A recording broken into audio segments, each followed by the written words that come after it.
The Waitress Who Saved America. Get ready for the most shocking story you'll ever hear, about a scarred waitress who turned out to be a secret soldier. No, not fire. This is the price some people pay. Some people have these scars so that people, like you, can sit here, drink coffee, and say dumb things without being scared. A new black waitress gets made fun of for her scars, but then a soldier notices a special tattoo on her arm. Alina Carter thought she could hide in the small town of Millage. She just wanted to serve coffee and keep her head down. The scars on her face and arms told a story she didn't want to share. But when Sergeant Dean Wallace saw the faded tattoo on her wrist, a ghost skull with crossed knives that wasn't supposed to exist, he knew something big was going on.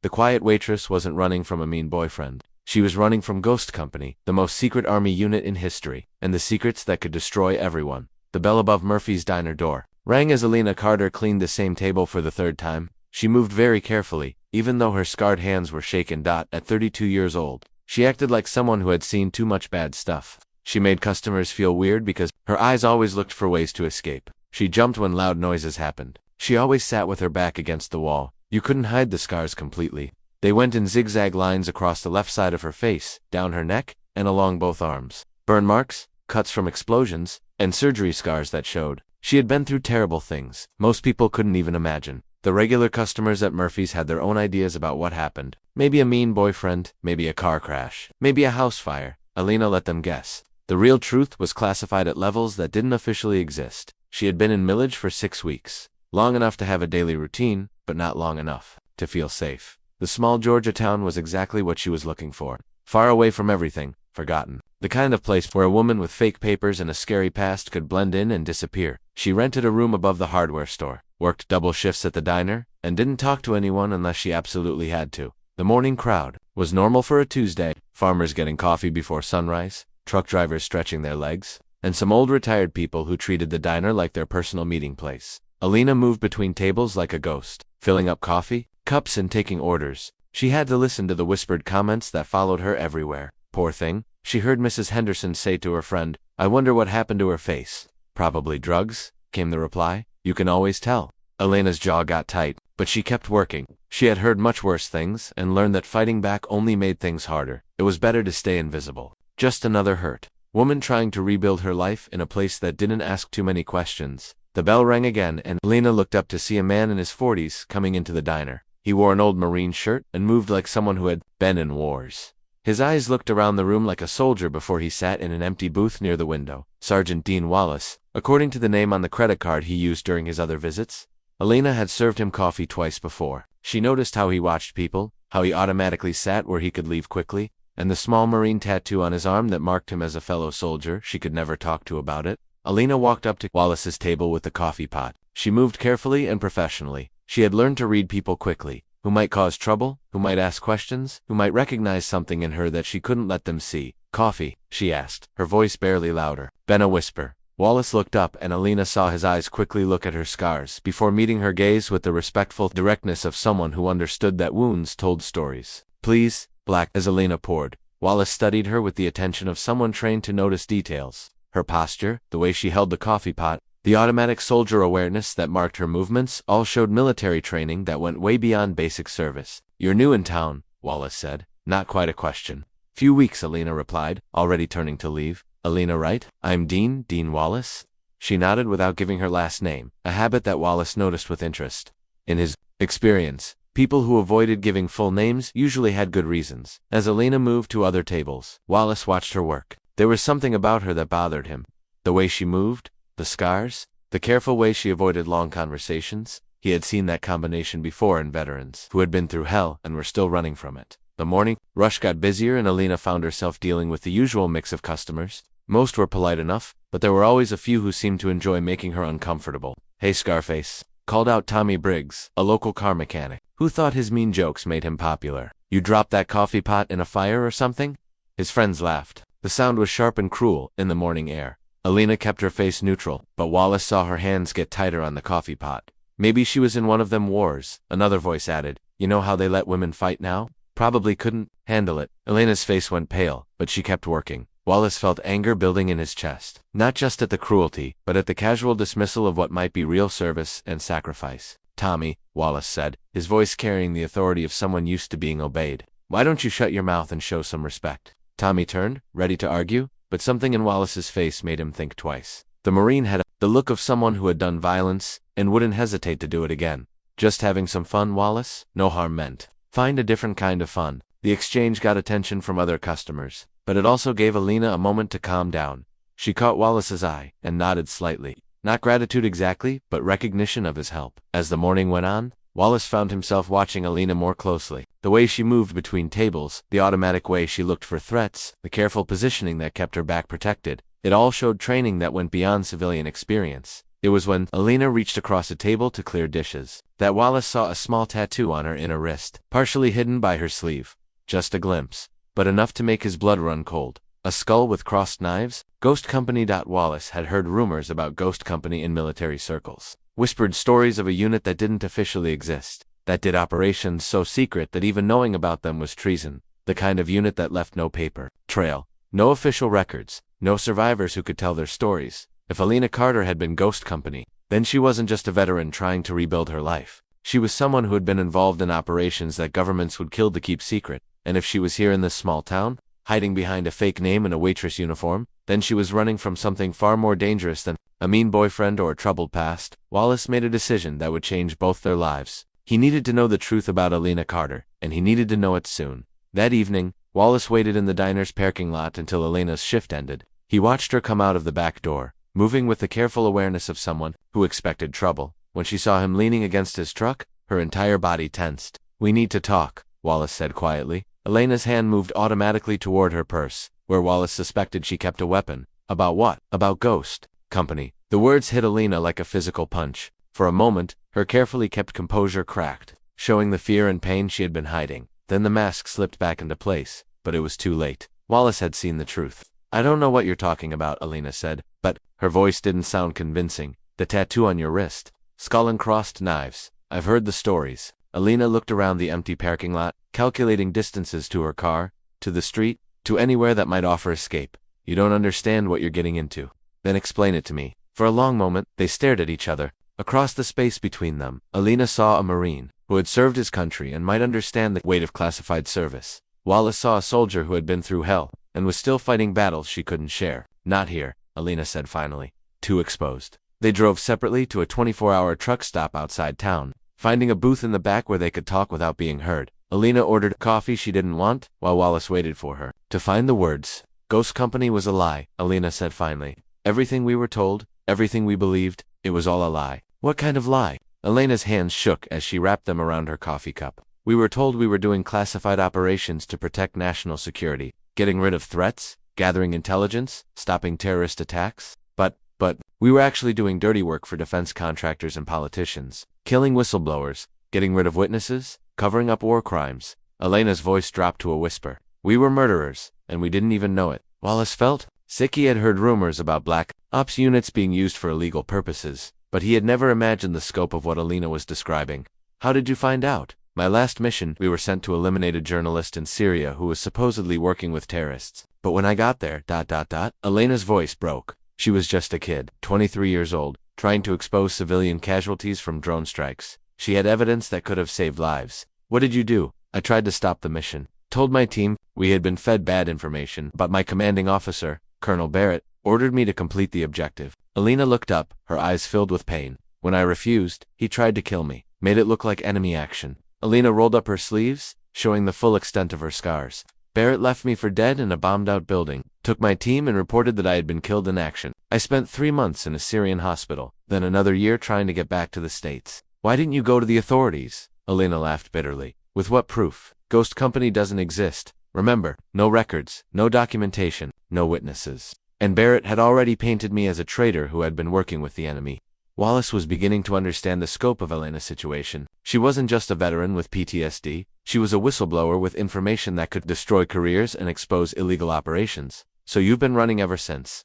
"For 2 years, Barrett's been hunting me, trying to tie up loose ends. He can't afford to let me live, not with what I know." "What about the other members of your team?" Alina's face went dark. "Dead, all of them. Car accidents, suicides, overdoses, all within 6 months of my supposed death. Barrett's been very thorough." Wallace felt a chill run down his spine. If Alina was telling the truth, then she was the sole survivor of a conspiracy that reached into the highest levels of the military and government. "Why are you telling me this?" because Alina said, "I think Barrett's found me."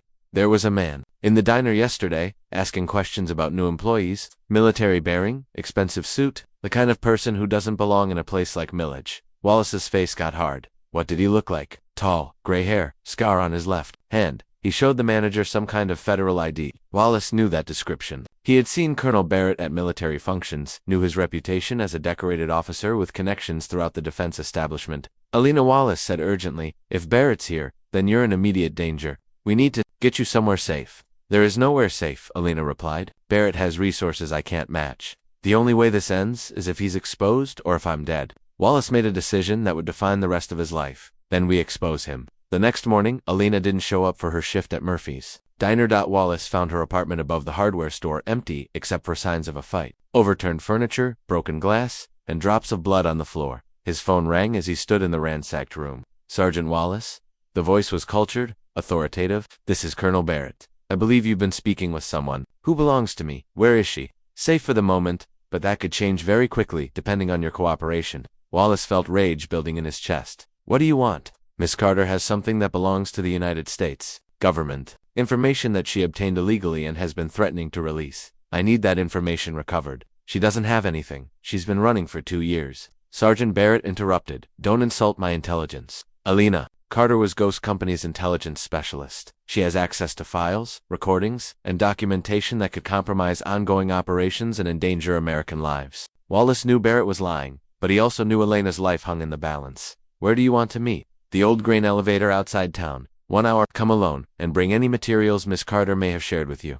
The line went dead, leaving Wallace staring at his phone. He had 1 hour to figure out how to save Elena from a man with unlimited resources and no conscience. Wallace made a series of calls to Marine contacts, explaining the situation and asking for help. Most were skeptical. Barrett was a decorated officer with a perfect reputation, while Elena was a supposed traitor with no official existence. But one call yielded results. Master Sergeant Rodriguez, who had served with Wallace in Afghanistan, had heard rumors about Ghost Company and illegal operations. "Dean, if half of what you're telling me is true, then this goes way beyond one rogue colonel. We're talking about systematic abuse of special operations units. Can you help?" "I can make some calls, but it'll take time. You need to stall Barrett until we can get official attention on this." Wallace drove to the grain elevator with a plan that was more hope than strategy. He had hidden recording equipment in his truck and contacted a journalist friend who specialized in military investigations. If he could get Barrett to admit to his crimes on tape, it might be enough to save Elaine and expose the conspiracy.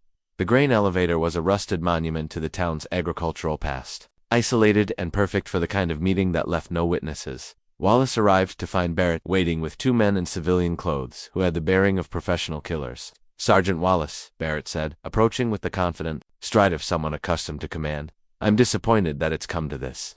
You're a decorated Marine with an exemplary service record. Why throw it away for a traitor?" "Where's Elena?" Barrett gestured toward the grain elevator. "Safe, as promised. But her continued safety depends on your cooperation." "What cooperation?" "She doesn't have any classified files. She's been working as a waitress, trying to rebuild her life." "Elena Carter was Ghost Company's intelligence officer," Barrett said, his voice taking on a harder edge. "She had access to operational files, communication, intercepts, and financial records that could expose sensitive operations." "You mean illegal operations?" Barrett's expression didn't change. "I mean operations necessary for national security. Operations that people like you couldn't understand or appreciate." Wallace saw movement in the grain elevator. Elena bound and guarded by another operative. She was alive, but clearly injured. "Let her go," Wallace said. "Whatever she knows, whatever she's seen, it's been 2 years. The information is worthless now." "Information like that is never worthless," Barrett replied, "especially when it involves the elimination of threats to American interests." "You mean the murder of journalists and whistleblowers?" Barrett smiled coldly.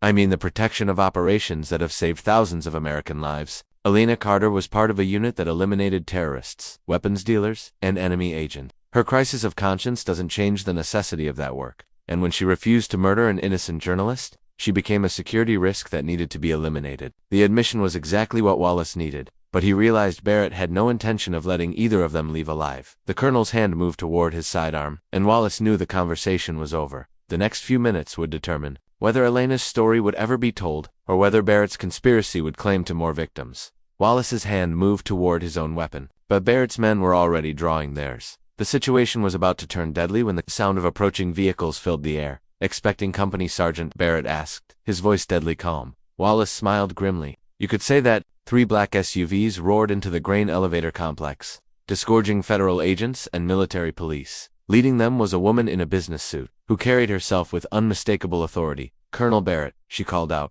I'm Agent Sarah Chen, FBI. You're under arrest for conspiracy, murder, and violations of the Uniform Code of Military Justice. Barrett's composure cracked for the first time. Agent Chen, I think there's been some misunderstanding. I'm conducting a classified operation. The only thing you're conducting is a cover-up. Chen interrupted. We have recordings of your conversation with Sergeant Wallace, along with testimony from Elena Carter and documentation of Ghost Company's illegal operations. Wallace realized that his recording equipment had been working and that Elena had somehow managed to provide evidence of Barrett's crimes. But Barrett wasn't finished. You have no idea what you're interfering with, Barrett snarled.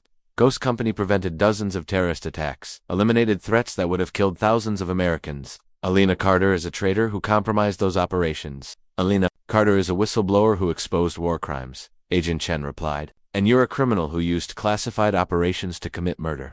Barrett's men were surrounded, their weapons trained on them by federal agents. But Barrett himself seemed to be calculating one last desperate move. Where's Elena Wallace? Demanded. Agent Chen gestured toward the grain elevator, where more agents were emerging with Elena. She was injured but alive, supported by 2 FBI agents as she walked toward the group. I'm okay, Elena called out, her voice weak but determined. I got it all. Every conversation, every admission, every detail about Ghost Company's real operations. Barrett's face went white as he realized the scope of his exposure. You've no idea what you've done. The operations Elena is exposing saved American lives. The people we eliminated were threats to national security.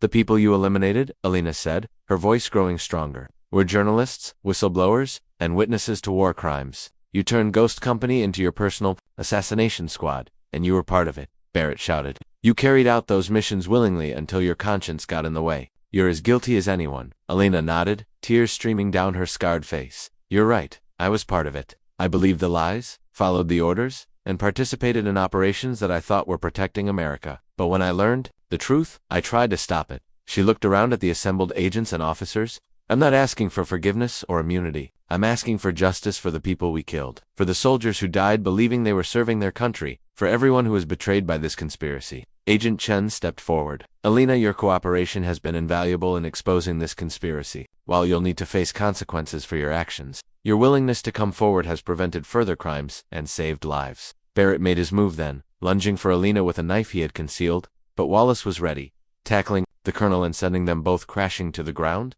The fight was brief but vicious, ending when Wallace managed to pin Barrett while federal agents secured him. It's over, Wallace said, breathing hard as Barrett was handcuffed. The conspiracy, the cover-up, all of it. Elena's testimony and the evidence she's provided will expose everything.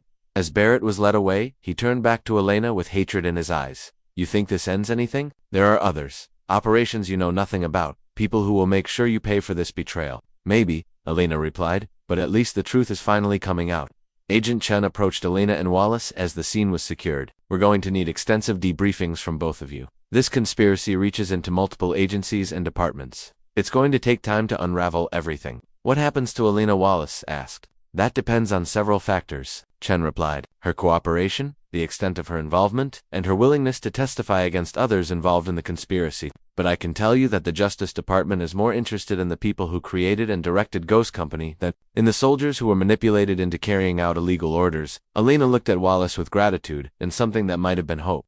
Thank you for believing me, for helping me, for giving me the chance to finally tell the truth. Thank you, Wallace replied, for having the courage to do what's right, even when it costs you everything. As the federal agents began processing the scene and preparing for the long investigation ahead, Elena realized that her years of running were finally over. She would face consequences for her actions, but she would also have the chance to help expose a conspiracy that had corrupted the military she had once served with pride. The scars on her face and arms would always remind her of the price of truth. But for the first time in years, Elena Carter felt like she could finally stop running and start healing. The small town of Millage would never be the same, but neither would the military establishment that had allowed Ghost Company to operate in the shadows. Elena's courage to speak, truth to power, had started a reckoning that would reach into the highest levels of government. And in Murphy's Diner, where it all began, the regulars would have a new story to tell about the scarred waitress who turned out to be a hero, and the Marine who helped her find the courage to save herself and countless others. 2 years later, Elena Carter stood before a congressional committee, no longer hiding behind a fake name or a waitress uniform. She wore a simple business suit, her scars visible but no longer defining her. As she concluded her testimony about Ghost Company and the systematic abuse of special operations units, the soldiers who served in these units believed they were protecting America. She told the assembled congressmen and women, they deserve to have their service honored, not tainted by the illegal actions of commanders who betrayed their trust. The Ghost Company hearings had become a national sensation, exposing a conspiracy that reached into the Pentagon, defense contractors, and intelligence agencies. 17 officers had been court-martialed, including Colonel Barrett, who was serving life in prison for murder and conspiracy. Alina had received immunity in exchange for her testimony. But more importantly, she had found purpose in helping other veterans who had been caught up in illegal operations. She now worked with a veterans advocacy organization, helping soldiers navigate the complex process of reporting war crimes and seeking justice. Dean Wallace had been promoted to Master Sergeant and now worked with the military's new Oversight Committee, investigating reports of illegal operations and ensuring that units like Ghost Company could never again operate without accountability.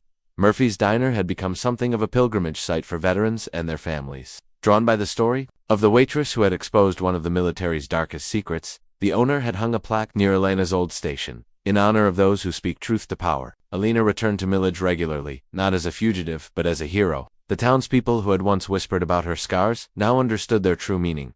They were marks of courage, evidence of someone who had paid a terrible price for doing what was right. On quiet evenings, Alina and Wallace would sit in the diner, sharing coffee and conversation with other veterans who had found their way to the small Georgia town. They talked about healing, about justice, and about the long road back from the darkness of betrayal. Alina's scars would never fully fade, but they no longer defined her. She had transformed from a ghost of her past into a beacon of hope for others, proving that even the darkest secrets could be brought into the light and that courage could triumph over conspiracy. The truth, as Alina had learned, was worth any price, even the price of everything she had once believed about herself and her service.